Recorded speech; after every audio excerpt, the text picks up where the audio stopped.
Well, Luke, I'll let you start. I want to learn about Pixels here in a bit, but first I want to know kind of your origin story. I want to know a little bit more about you. What got you interested in blockchain and crypto and NFTs, and ultimately led you to, Pixels? But kind of where'd you start with all this? Yeah, definitely. So in university, I studied computer science and economics together. I've been like fascinated by economics for a really long time. And it's really funny. In my economics classes, we talked about Bitcoin a lot. I had to focus on money and banking, and all my economics professors hated it.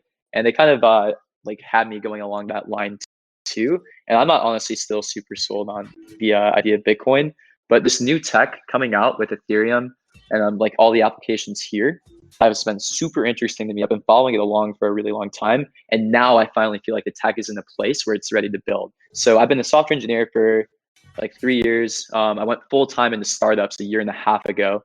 We were doing a SaaS company before. Our product before was a like very much Web2 company. We were selling enterprise events to companies like Twitter, Facebook, Google. But we just like weren't clicking in that space. I've been really, really interested in the development of Ethereum and where this tech is coming. And we had to pivot. So through this pivot, I was looking for blockchain solutions and like seeing if we could do anything. And finally, I got red pilled. I found the perfect use case for the tech that we had. And that's kind of how we ended up here. That's awesome. Okay, so you had some experience just like you said, as a software developer, and you were kind of searching out blockchain work or blockchain solutions, if you will. And ultimately, that's kind of how it sounds like you kind of made your way through like that. How about you, Alex? Do you have a similar story? Different path than Luke. Luke approached me about, so backstory of what I was doing. I was, after college, I was set to get out to LA, and I was taking the industrial engineer route, was with a tanking company that delivers mail. I'll leave their name out. And after working with them for a couple of years, Luke approached me about this new idea for a virtual event platform. And we were so intrigued about like entrepreneurship for a long time. We actually used to take calls back in 2019 every Monday meeting about like what we could pursue. So when Luke finally came to me with this idea, it only took me about a month to jump ship, and we've been running together since October 2019, basically, or 2020. So you've been doing this for some time together, and I think that's great because sometimes, a couple guys will have a great idea, but then as they start to execute a little bit, they think, maybe this isn't as fun as we thought it might be in our heads. But you guys have been doing it for some time now and working together. Have you found that your professional relationship has grown, and now you're kind of seeing your vision start to slowly come to be? Is that satisfying? Is that exactly the way you saw it happening, or has it happened a little bit differently? Yeah, I mean, entrepreneurship is like a little romanticized sometimes. It's not an easy path, obviously, and we've been through the grinder. We've been through some hard things, but now we're out of that and we're going through to the next step, which is super exciting. We've been through the hard part. Obviously, it's going to get harder moving forward, but we've gone through like the bumps and the storms, and we're a pretty solid team now. Awesome.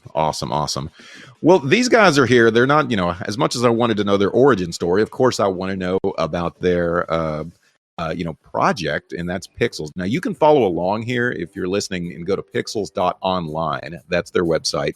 And much of what I'm asking kind of has a genesis of, seeing some things on there and thinking, I want to know about it. So let's jump right into Pixel.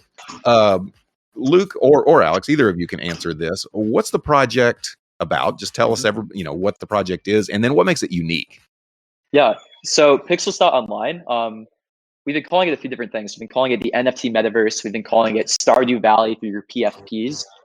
Basically what we're doing is we're doing two things here. We are building a play-to-earn game. We're going to be modeling it very much after Stardew Valley. And we're also leading the way in this concept called interoperability into the metaverse. And interoperability basically means that there's this core concept of the metaverse. And people talk about it all the time, how you should be able to move your assets around in what should be an open metaverse, how like your avatar in one area is your avatar and it should work in different places. But nobody's really been doing that.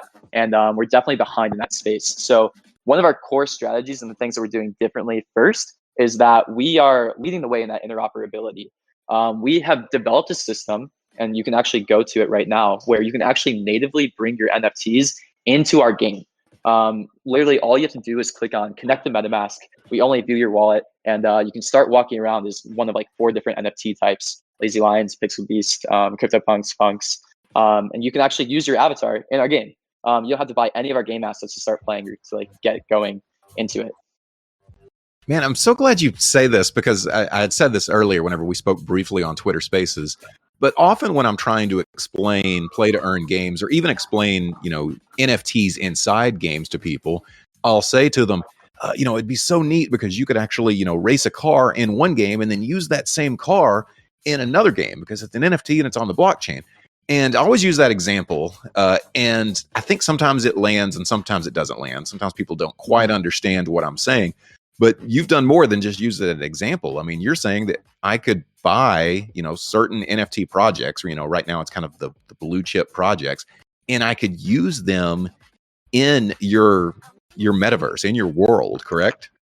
Correct. Yeah. So this is a different philosophy that we have than a lot of other NFT projects you see out there. Like, we don't think the value in a metaverse product comes from the avatars or like the characters in the game. We think the real value comes from building a really interesting and good environment that has people wanting to come back for the environment. So that's the thing that we're focusing on, not PFPs, but actual environment, like building out a good game that people like to play, rather than focusing on like other things like that. If I'm the other projects, I'm liking that you're doing this, because you're almost adding a utility. Like you said, maybe some of the other projects are mainly PFPs, and then they are, now you can actually have a utility with them. You can play them in a game that they didn't even have to, these other projects didn't even have to do anything. So I'm wanting to sign up with you if I'm another project, because you give a utility that wasn't there before. Do you get that kind of feedback from your partners? Yeah, exactly. And that's kind of like what Web3 is all about, right? It's like everybody should win. We're all going to make it. And that's the opportunities that we're trying to create. We create value for these NFT lines because we give them like an experience that some of these holders have never seen before. Walking around with your NFT in a game that was previously just a profile picture, the first time you do it, it will blow your mind. It's really, really cool. But then also they're providing value to us too, because they have the brand associated with their project, they have the community, and it's really just a win-win for everybody. Like, it's a real true we're all gonna make it scenario. Love that. That's exactly what I want, is just kind of collaboration and true DeFi, if you will, where it's where you can work with another group and it's real collaboration and it works really well together. So I'm looking through, I've kind of combed through your website and kind of looking at the different things that are available. And one of the things it says that I can do within your metaverse is get me some farmland. I can get some farmland. What is it exactly? I can see that maybe I can create my own pixel art on the land. Tell me, if I buy land, what am I going to be? A real estate agent for me? Yeah. What am I going to get out of this land? We're a bit different from other teams because we already have a product. And what we want to be doing when we're actually dropping our own NFT collections is to provide instant utility, not a promise of future utility, to what we offer. And the product that we had before had a lot of really interesting features that we can add game mechanics onto pretty quickly. And some of those include things like a world builder and things like that. So what we're actually doing, what our plan is on December 14th, we're going to be releasing a playable teaser of what our game will actually look like. We're building out a few basic game mechanics, and December 14th, you'll be able to see exactly what our game is going to look like, because you'll actually be able to go in and play it. But yeah, these farmland plots that we're offering will be the first mechanic of our game. And these will be an actual NFT collection that you can own, and it will give you access to owning a farm. The first bit of mechanics of our game are going to be highly modeled after Stardew Valley. So you can do things like cleaning up your farm, trimming weeds, just like making sure it's nice and clean, planting some crops, getting some resources out of it, and it will translate to points in our game and like give you resources to build. When you have these points, you'll be able to spend them on just different ways to upgrade your farm. Basically, you'll be able to add new furniture, you'll be able to add new walls, maybe expand your farm a bit, and basically like build out your dream home for your NFT. So, okay, that's really cool, actually, that I can do that. And is it an investment, or is it something I can just own digitally and it'll be kind of cool because it'll be custom? Like, I guess what I'm saying is, as I'm farming and I'm trimming the weeds and I'm going to use the term all the way, am I growing crops that eventually I can sell to other people in the metaverse? How is this a play to earn from owning that piece of land? Yeah. So our strategy early on is we're trying to rush out we can and get people instant utility in any way that we can. So our first mechanics won't be blockchain backed. It'll just be very centralized, just like a normal game. So you'll get points to build out, customize your space as soon as our NFT drops. But then after that, we're going to work on releasing our own token and making all this blockchain backed. So the progress that you make in the game will be able to be traded. And that's kind of going to be the core game mechanic that we have as far as play to earn goes. And that's coming soon. That won't be too long after, but we want to just make sure we nail that down and show people exactly what that looks like before we release it. As you go from, kind of a centralized process to, it sounds like, and I think decentralization is a process. It takes time to get, full decentralization. But as, let's say I create my land and it's, it's centralized, it's saved on your server. And then as you move on and you grow and grow, is the plan to become completely decentralized, or will there be a centralization component to it always? The plan is eventually on the roadmap become completely decentralized.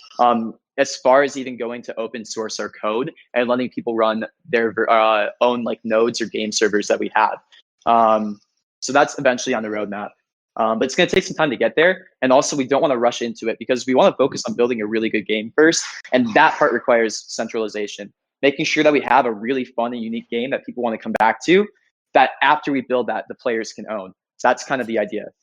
So the game itself, what do you visualize it becoming? Is it almost like a fighting game, or is there missions and things like that to be able to accomplish? I mean, what's the main goal or objective in the game? The long-term vision is building out a game that's very similar to RuneScape or an MMO with a lot of different content, a lot of different quests that you can do, skills to develop, and an economy that's bustling.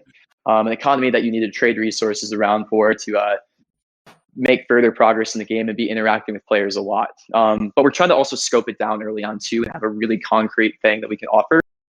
So the first iteration of this game will be very much like what you see Stardew Valley to be, except MMOified. So we're going to be focusing around our first skill, the first little vertical slice of our game, basically, the farming skill. But then after that, we'll be adding more skills like hunting or foraging, a combat system. But we want to make sure that we get this right and we're building actually good game mechanics. So that's kind of how we're going to be laying it out. Basically, build a good game mechanic, make sure people like it, make sure it's balanced. And then once we have all of that figured out, blockchain back it, and then move on to the next slice. Be sure to listen in to all of our weekly shows and follow us on Twitter for updates.